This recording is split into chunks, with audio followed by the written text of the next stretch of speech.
You're traveling deep beneath the ocean's surface, where faint lights flicker and toothy grins flash. You are now entering the Twilight Zone. Your mission is to survive these depths and journey to the surface after sundown to feed. You may now pick your player. Just kidding, you don't have a choice. You're a hatchetfish, and almost everything else is trying to eat you. The tools at your disposal are a uniquely shaped body, shiny scales, and glowing spots on your belly. You're going to need a lot of skill and a little luck. Your first challenge is to begin your upwards trek. Your swim bladder allows you to precisely control your buoyancy. Come nightfall, you slowly fill it up, becoming less dense and rising towards the surface. You can't swim fast, but your narrow build makes you maneuverable.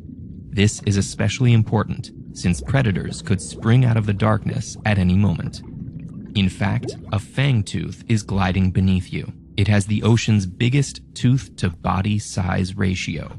Food is hard to come by in the Twilight Zone, so predators have fearsome adaptations to make every attack count. The fangtooth's skin is ultra black. It reflects less than 0.5% of the light that hits it, making this fish particularly hard to spot. Fortunately, the bioluminescent organs lining your belly are regulated to match the intensity and pattern of the faint light from the ocean's surface. This counter-illumination disguises your silhouette, so when the fangtooth gazes upwards, you're almost invisible.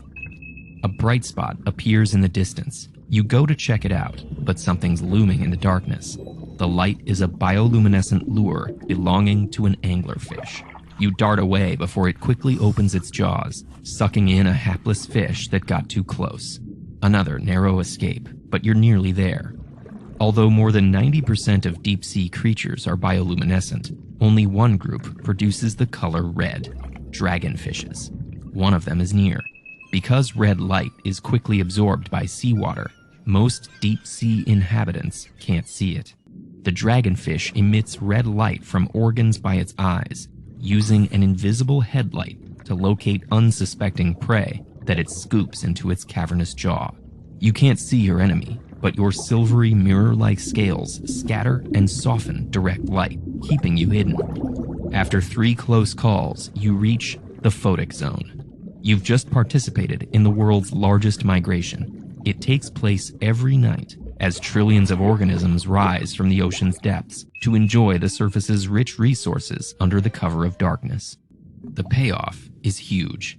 Here, your light-sensitive eyes take in a buffet of small crustaceans and gelatinous zooplankton.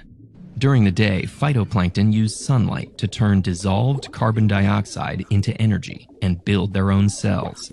They become food for small grazers, forming the base of the food web, which extends back down to the Twilight Zone and beyond. Organic matter generated up here, like bits of skin, poop, and dead animals, eventually sinks or is transported in the stomachs of animals returning from their nightly migrations. These materials then feed the creatures below that don't migrate. This ensures that some of the carbon from the atmosphere is locked away in the ocean for hundreds of years to come. That's why this process is known as the biological carbon pump. Without it, there'd be much more carbon dioxide in the atmosphere, where it contributes to climate change. Your avatar, the hatchetfish, is part of this crucial process. Your first quest is complete, but you must repeat this journey every night for the rest of your life. As the sun rises, the surface becomes dangerous, and you descend back into the shadows of the Twilight Zone.